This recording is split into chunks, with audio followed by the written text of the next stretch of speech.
За энэ удаагийн сонгуул саналын хувьд бол саналын хуудасны хувьд бол хоёр хэсэг байна. Ийм.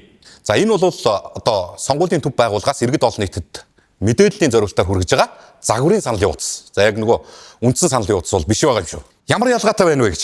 Улсын хурлын сонгуульд нийтдээ 13 бүсээс 78 нэр дэвшигч за иргэд олон нийтийн буюу сонгогч таны саналаар сонгогдох боломжтой болж байна. Тухайн бүс нийтдээ 5 мандаттай бол 5 нэр дэвшигчийг зайлшгүй сонгоно. Ингэж санал авах болж байгаа. За нэгийг дутуу юм уу? Хоёрыг илүү ч юм уу?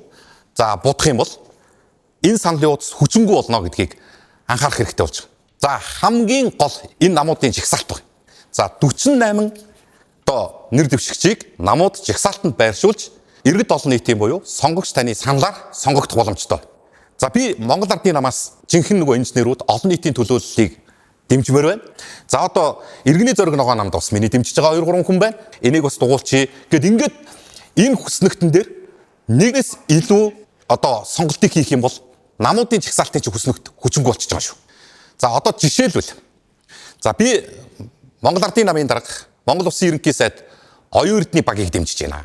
За одоо оюун эрдний ерөнхий сайдын шударга ёсны төлөөх тэмцлийг за шинэ 30 жилийг бас иргэд сонгогчдод хамт эхлүүлэе гэж байгаа. Энэ үйл хэргийг дэмжиж байна л гэж ингэж ойлгож байгаа бол Монгол Ардын нам гэсэн энэ өмнөх хэсгийг л дүүргээ бодчихно гэсэн үг юм.